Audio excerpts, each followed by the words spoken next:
guys, my name is Crystal and welcome to my YouTube channel. I just thought I'd come on just for a little bit this afternoon. Alexa, what's the time please? It's 12:46 p.m. So it's 1:45 in the afternoon. I haven't gone out. I keep checking my electric just to make sure, because I went online and the electricity key meter, it should tell you if there's emergency credit. So an E should come up and it should like make a sound saying that your electricity is low. I went into the meter box this morning, it was on 235 I believe. I did a bit of washing using the gas central heating, and I went back outside and it was still on £2 just over.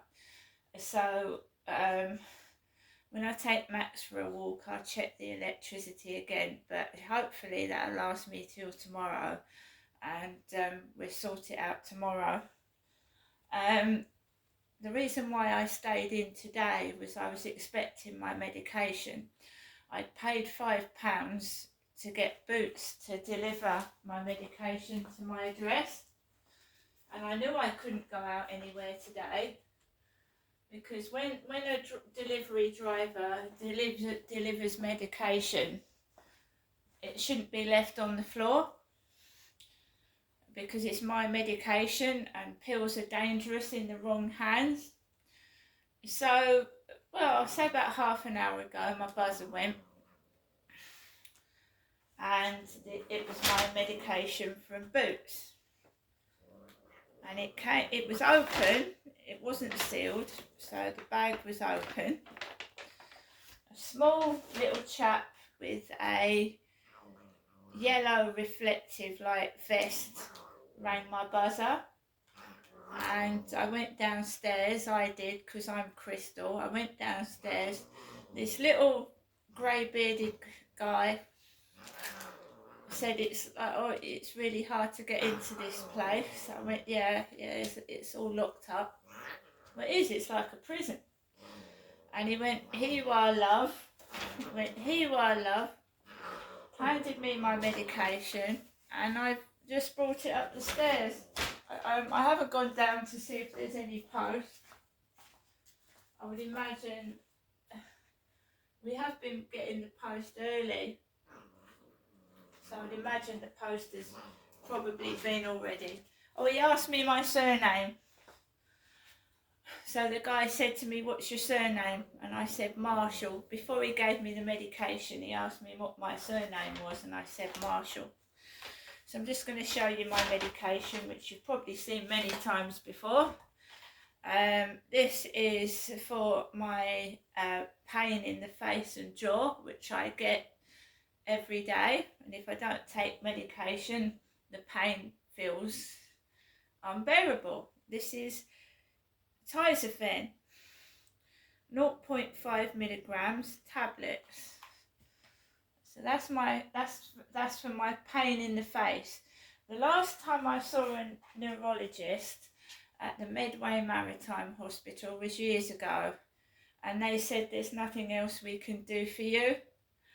And then COVID happened, and I was sent to the Guy's Hospital in London, and they said that a needle in the back of my neck would help, a gun injection. And COVID came about and they cancelled that. That was all cancelled. This is my HRT, hormone replacement therapy, because I'm going through the menopause, I'm a woman. So we've got Utrogestan 100 milligram capsules, progesterone, and Estradiol pump pack. And you do get bleeding with these tablets, but not like the bleeding I had a few weeks ago. I suffer from depression, so I've got citalopram film coated tablets, 20 milligrams for my depression. The post person is just going into the opposite flat. So I've got 2 Estrogel pump backpacks, that should last me for a while. And we have another box of Tizafen, because this is for a month's worth supply. And we have omeprazole capsules because I get chronic heartburn. And we have Balneum cream because I get allergic to all sorts of things under the sun. And excuse me, that's apt, isn't it? I start sneezing when I'm talking about my allergy cream.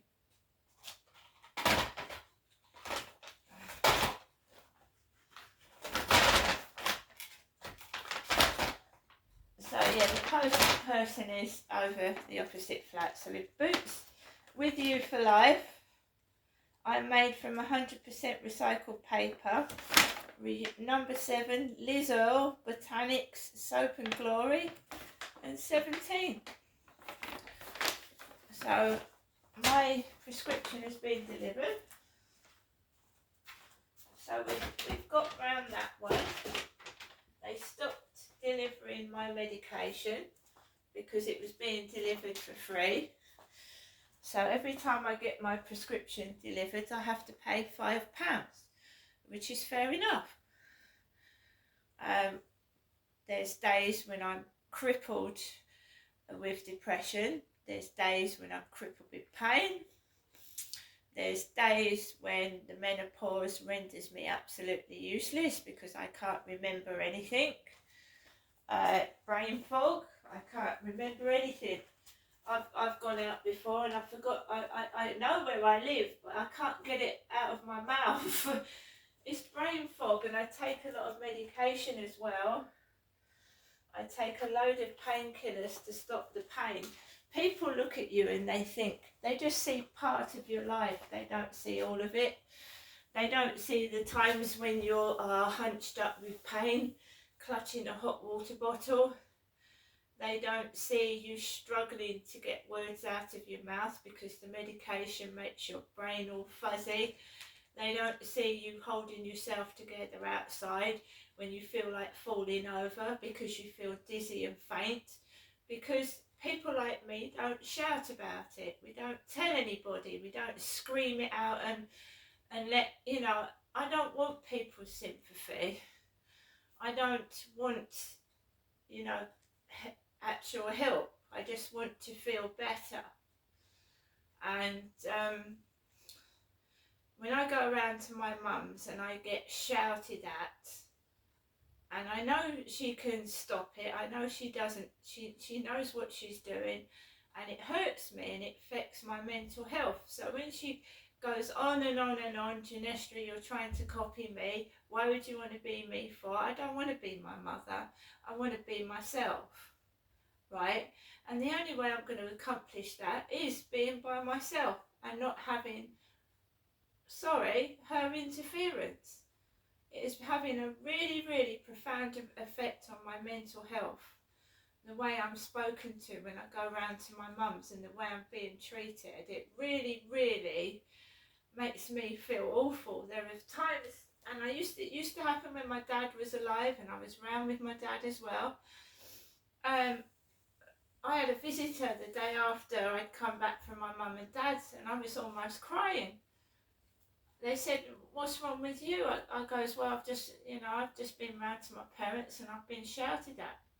My dad used to tell me to fuck off and swear at me.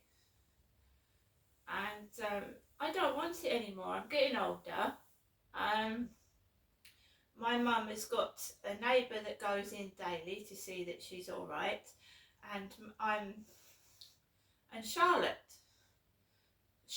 was around there before I went round there the other day anyway, and my mum and Charlotte are close.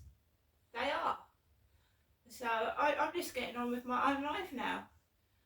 People know where I live. If they want me, you know, come and see me. If you don't, just, that's it, that's fair enough. But I'm not. My mum has got other people in her life. So that's it for me. I refuse to be shouted at. It's mental abuse. It's awful. Keep on and on and on and on and on. Like, I'm trying to. I have always been in the shadows of other people. I was behind doors 18 years suffering domestic violence, and I never said a word. Never said a word. I was suffering domestic violence for several years. I wasn't in the forefront. I wasn't getting any attention. I was hidden behind closed doors, suffering domestic violence. And my mum keeps going on to me, I want the centre of attention. I'm indoors all day. How is that the centre of attention? I'm indoors, speaking to no one, getting on with my little YouTube videos, my little TikToks, and I'm trying to help other women going through menopause symptoms, because they make you feel bloody horrible without being shouted at and accused of things that you're not doing. And it got to the point where I was in tears. I'd come back from my mum's crying. I was in tears. What have I done? Why am I being shouted like that? It's not my fault that my father did this to my mother, is it?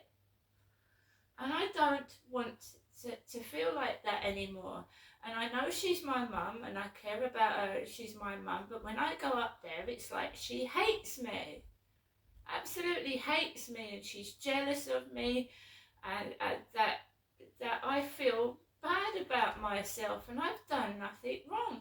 I've gone up there with perfume, I've gone up there and I've helped her, and I get shouted at and screamed at, and I don't want it anymore.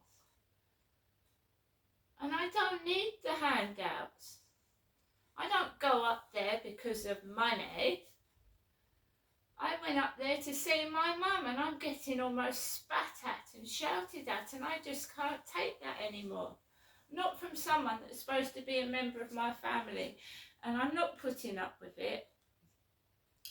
And it took nearly getting involved in a car crash to see that she doesn't really care. She knew that I was getting into that car, and she knew, I believe she knew what was going to happen, and I'm not putting myself in danger anymore, not by any means.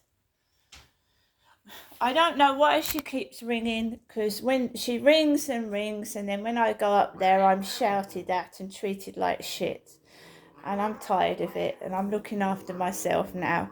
See you later.